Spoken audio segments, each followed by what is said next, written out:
Chief of the army staff सबका फर्ज है कि हम इस थ्रेट का नोटिस लें और जो भी हमने करना है इस मुल्क की सिक्योरिटी को सेफ गार्ड करने के लिए वो करें। सबसे बड़ा दुश्मन इस वक्त इस मुल्क का मालूम है कि वो कौन सी बैरूनी ताकतें हैं जो इस हुकूमत को बनाने में जिन्होंने अपना किरदार अदा किया, और हमें ये भी मालूम है कि हमारी अंदरूनी ताकतें वो कौन सी थी जिन्होंने इस बैरूनी ताकत की मदद की इस हुकूमत को बनाने में। तुम इस मुल्क को तबाह करने में अपना जो किरदार अदा कर रहे हो और करना चाहते हो, हम उसको नाकाम बना देंगे। इन्होंने इस मुल्क का नाजायज इक़्तिदार संभाला हुआ है। ये मेरी समझ में तीसरी जंग होगी इस मुल्क की बका के लिए। अस्सलाम वालेकुम नाज़रीन कराम, आपको मुकम्मल वीडियो दिखाते हैं। वही हुआ जिसका डर था। आज साबिक आर्मी ऑफिसर ने पूरे मुल्क को हिला कर रख दिया और वो कुछ हक़ाइक़ पूरी कौम के सामने रख दिए कि सारी कौम हैरान रहेगी। इन ऑफिसर की प्रेस कॉन्फ्रेंस किसी भी चैनल ने नहीं दिखाई क्योंकि उनके पर जलते थे। इतनी सख्त किस्म की प्रेस कॉन्फ्रेंस मेरे ख्याल से तारीख़ में आपने कभी नहीं देखी और ना ही सुनी होगी। आप वीडियो देखिए, फिर इस पर डिटेल में बात करते हैं। मैंने 1947 में फ़ौज ज्वाइन करने का फ़ैसला किया और हमें ये खुशी है कि हम पाकिस्तान मिलिट्री एकेडमी के पहले लॉन्ग कोर्स जिनको कि एकेडमी का और इस फ़ौज का पायनियर तस्वर किया जाता है, हम उनमें से थे। हमने 65 वॉर में भी हिस्सा लिया, 71 वॉर में भी हिस्सा लिया। मैं ज़्यादा और तफसील में नहीं जाना चाहता हूँ। ये मेरी समझ में तीसरी जंग होगी इस मुल्क की बका के लिए, और इस जंग में जो हमारे दुश्मन हैं उनको मैं क्लियरली आइडेंटिफाई करना चाहता हूँ। सबसे बड़ा दुश्मन इस वक्त इस मुल्क का राना सनाउल्लाह है, जिसकी क्रिमिनल बैकग्राउंड है और जो कातलाना बैकग्राउंड का भी के लिए भी मशहूर है। हम उसको ये पैगाम देना चाहते हैं कि तुम इस मुल्क को तबाह करने में अपना जो किरदार अदा कर रहे हो और करना चाहते हो, हम उसको नाकाम बना देंगे इंशाअल्लाह। इसके अलावा गवर्नमेंट है, इसके लिए भी हमारा ये पैगाम है कि हमें और आप सबको मालूम है कि ये गवर्नमेंट जो है ये कैसे इस मुल्क में वजूद में आई और कैसे एक वोट की मेजॉरिटी के ऊपर इन्होंने इस मुल्क का नाजायज इक़्तिदार संभाला हुआ है। आज मैं बरमला कहना चाहता हूँ कि हमें मालूम है कि वो कौन सी बैरूनी ताकतें हैं जो इस हुकूमत को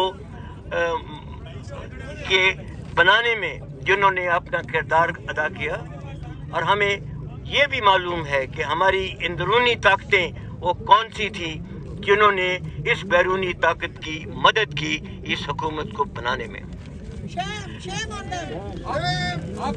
हमने अपनी सारी जिंदगी में जो हमने फौज में गुजारी है, हमने सारे मरहले देखे हैं।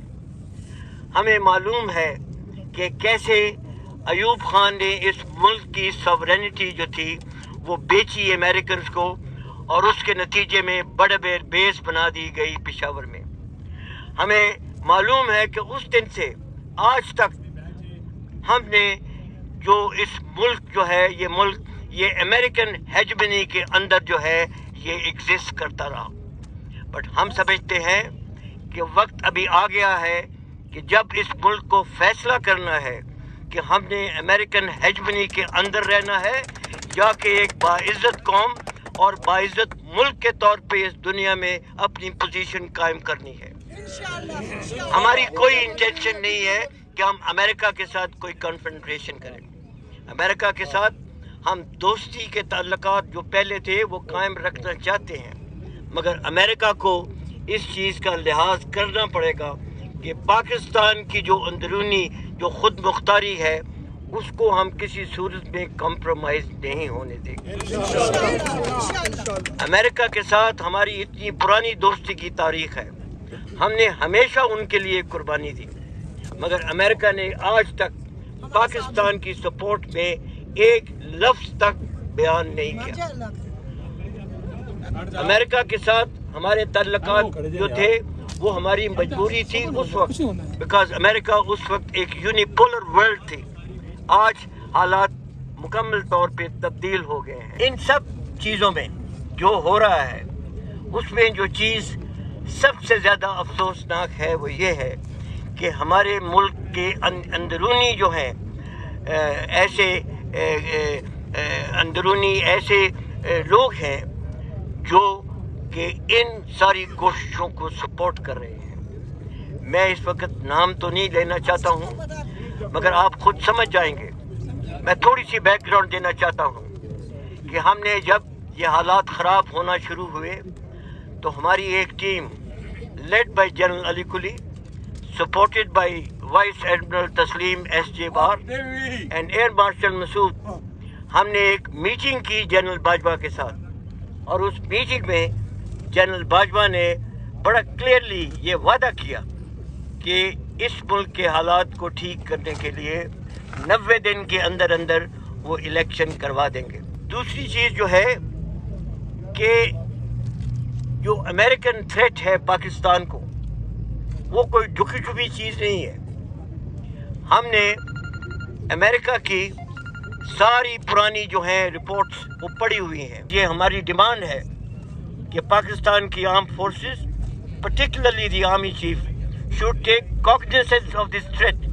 इसके लिए जो हमारी दूसरी जो सबसे बड़ी डिमांड है वो ये है कि ये जो लेटर आया है हमारे एम्बेसडर से, कई बार लोगों ने मुतालबा किया है कि इसकी एक जुडिशल कमीशन बिठाई जाए ताकि वो सारे इस लेटर की जो है वो तफसील पे गौर करें और ये फैसला करें कि ये लेटर जो है ये पाकिस्तान के लिए थ्रेट है या नहीं है। और अगर ये थ्रेट है तो ये हमारा सबका फ़र्ज़ है, हमारा एज एक्स सर्विसमैन, आर्मी का, आर्म फोर्सेस इंस्टीट्यूशन का, as arm forces institutes and chief of the army staff, सबका फ़र्ज़ है कि हम इस थ्रेट का नोटिस लें और जो भी हमने करना है इस मुल्क की सिक्योरिटी को सेफ गार्ड करने के लिए वो करें।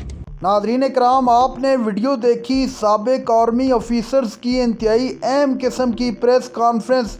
तमाम तर हक़ाइक़ पूरी कौम के सामने ला कर रख दिए और वाज़ेह तौर पर बता दिया कि इस मुल्क को अगर बचाना है तो मुल्क के अंदर साफ़ और शफाफ किस्म के न सिर्फ इंतख़ाबात होने चाहिए बल्कि अवाम की उमंगों के मुताबिक जिसको अवाम चाहती है उसको हुकूमत में बिठाना चाहिए। ज़ोर ज़बरदस्ती की हुकूमत नहीं चला करती। खुदारा इस मुल्क के बारे में कुछ सोचें ताकि इस मुल्क के लिए कुछ किया जा सके।